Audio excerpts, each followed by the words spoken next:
Thank you for being here. In a moment, you'll hear from law enforcement officials who will share with you what they can as up-to-minute update on the situation here in Minnesota. You're going to be joined by Commissioner Bob Jacobson, BCA Superintendent Drew Evans, State Patrol Colonel Christina Bogojevich, Champlain Park Police Chief Snyder, and Brooklyn Park Police Chief Mark Bruley, as well as the Mayor of Brooklyn Park. We're here today because an unspeakable tragedy has unfolded in Minnesota. My good friend and colleague, Speaker Melissa Hortman, and her husband Mark were shot and killed early this morning in what appears to be a politically motivated assassination. Our state lost a great leader, and I lost a dearest of friends. Speaker Hortman was someone who served the people of Minnesota with grace, compassion, humor, and a sense of service. She was a formidable public servant, a fixture and a giant in Minnesota. She woke up every day determined to make this state a better place. She is irreplaceable, and we've been missed by so many. Minnesota's thoughts and prayers are with her family, her loved ones, her children, and her parents. My prayers also go out to State Senator John Hoffman and his wife Yvette, who were each shot multiple times. The Hoffmans are out of surgery at this time and receiving care, and we are cautiously optimistic they will survive this assassination attempt. This was an act of targeted political violence. Peaceful discourse is the foundation of our democracy. We don't settle our differences with violence or at gunpoint. In the state of Minnesota, and as recently as last week, in the most closely divided state legislature in the country, we sat down, we worked things out, we debated, we shook hands and compromised, and we served the state of Minnesota together. We proved that it's possible, even in these politically charged times, to find compromise and adhere to the principles of democracy and civil discourse. We must all, Minnesota and across the country, stand against all forms of political violence. At this precipice moment we're on, this tragic act here in Minnesota should serve as a reminder to all of us. The democracy and the debates in the halls of Congress, in state houses, in school boards, is a way to settle our differences peacefully and move society to a better place. We're collaborating with all local, state, and federal agencies on a full investigation. We're committed to keeping Minnesotans informed as the situation continues. I assure you that those responsible for this will be held accountable, and each and every one of us are committed to making sure that a tragedy like this never repeats itself in Minnesota or across this country. I'd now like to turn it over to my public safety team to fill you in on the specifics of this ongoing investigation. Thank you, Governor, and thank you everyone for being here today. My name is Drew Evans, and I'm the superintendent at the Minnesota Bureau of Criminal Apprehension. I want to start by just expressing our deepest sympathies to the communities, the family, the friends, and everybody that cared about the individuals that were gunned down today. When we have individuals like this in our political leadership, they're not only political leaders, but they're members of the community, well-known members of the community, that the tragedy in a situation like this is not only for them, their friends and families, but us collectively, the communities they represent, us as a state of Minnesota as a whole. About 2 a.m. this morning, there was an original call in the city of Champlain where there was an individual that had shot Senator Hoffman and his wife. Police responded to that location. They were dealing with that and working through that process overnight. And then later on, at approximately 3:35, another call came in when it was officers proactively checking because they knew of the incident that occurred, and they were going to check on Speaker Hortman at that time, at which time Brooklyn Park police officers encountered the individual who immediately fired at them, and they exchanged gunfire, and then the individual was able to escape during that exchange of gunfire. At the residence in Champlain, there was life-saving measures that were provided there. Both individuals were transported, as was previously noted, and they both received surgeries for their injuries at the hospital, and their conditions are at this time, both those individuals, Senator Hoffman and his wife, are both alive at this time, but they suffered gunshot wounds and are obviously in a difficult situation. But we're cautiously optimistic that they will continue to improve. At this time, it is a very active scene still, as you've seen. The Brooklyn Park Police Department, along with other members, the Hennepin County Sheriff's Office, State Patrol, FBI, BC, and many others are actively engaged in a manhunt for the individual that we believe is responsible for this. And so we'll be sharing that identity with those individuals as this progresses, but I'm going to caution you, I know there's going to be a ton of interest in this. We're not at the position we can do that as we're actively searching for that individual. Right now, just as noted, we have teams. Hennepin County Sheriff's Office and Champlain are working at the scene there that occurred there, and then we are also, as we're stabilizing this between Brooklyn Park, working on the homicide investigation with Brooklyn Park Police, the BCA, FBI is assisting there as well, and we'll be conducting a crime scene investigation there, and then the individuals that were killed will be doing autopsies of those individuals to determine the extent of their injuries and how they passed away. But it was from gunshot wounds. At this time, I will answer questions after Commissioner of Public Safety Bob Jacobson speaks, but we'll be happy to take a few questions.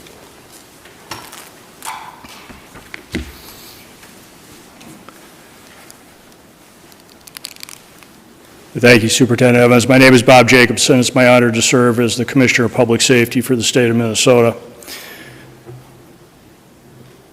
This is a dark day today for Minnesota and for democracy. But we will not allow fear or violence to define who we are or how we move forward. We will stand together, and we will stand strong. Our hearts, of course, go out to the victims, their families, their colleagues at the Capitol, and to the communities that they serve with dedication and with integrity. These are public servants, leaders who committed their lives to improving the lives of others, and they were targeted in a violent and cowardly way. The suspect exploited the trust of our uniforms, that our uniforms are meant to represent. That betrayal is deeply disturbing to those of us who wear the badge with honor and responsibility.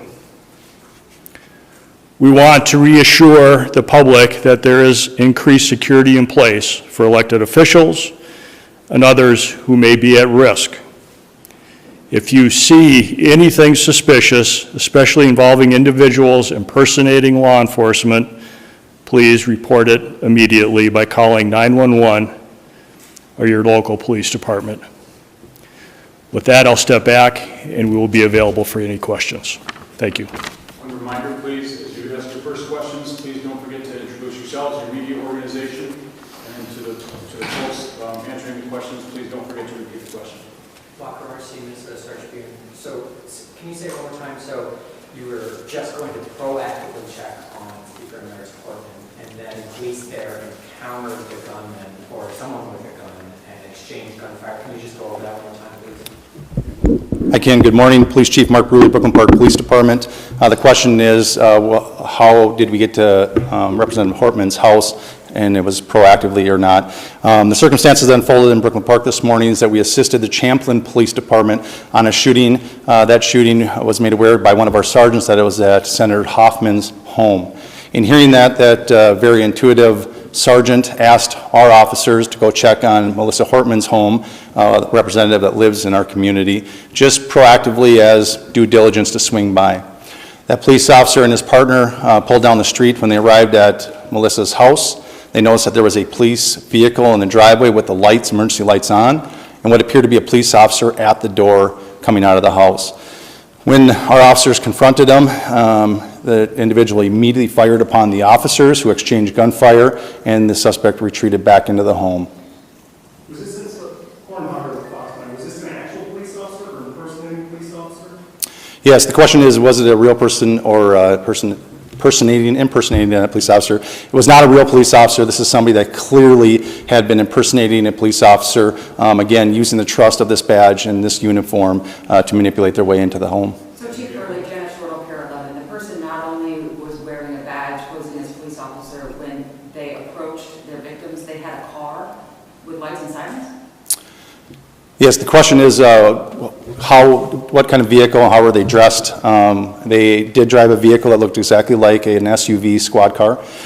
It was equipped with lights, emergency lights that looked exactly like a police vehicle. And yes, they were wearing a vest with taser, other equipment that would, a badge very similar to mine, that no question if they were in this room, you would assume that they are a police officer.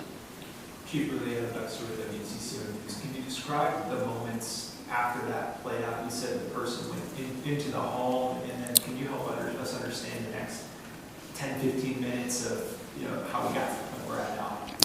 Yeah, briefly, although I'm just going to remind us that this is an absolutely active investigation. We have thousands of people sheltered in place in the city of Brooklyn Park right now. We are in an extensive manhunt involving hundreds and hundreds of police officers and SWAT teams searching, gridding off areas as we believe confidently the suspect had fled out the back of the house after being confronted by the police.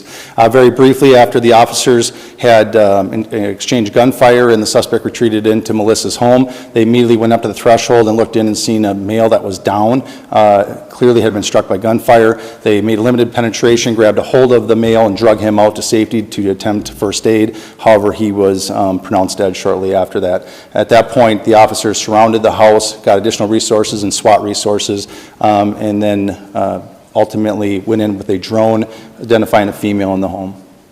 How far apart are the two scenes? 8 miles? I would say, yeah, somewhere around 5 or 6 miles apart. How much do you know about if the person that was impersonating an officer who allegedly shot these people, did they knock on the door and people came to the door, or did the person break into the home? Yeah, it was knocking on the door and asking the person to come out, absolutely impersonating a police officer. Do you all have a suspect's car? We do have the suspect's car. Suspect is on foot. That is what the large-scale search is currently going on. I just remind residents of Brooklyn Park, I know it's been a long time, but those that are in the grid that we gave the alert out to continue to shelter in place. We're also reminding them that if somebody comes to the door and they knock on the door and claiming to be a police officer, please do a couple of things. One, call 911 and confirm that the officer belongs there. If they are a police officer, dispatch will be able to confirm that that person is a police officer. Also, we've informed all our officers in Brooklyn Park that they are not to approach anybody by themselves. They're to approach in pairs, meaning 2 officers. So if there's only 1 officer outside the door, do not answer the door and call 911. If it's a Brooklyn Park police officer or any of our partners that are assisting, they will come in pairs of 2 or more. I'm sorry, one at a time.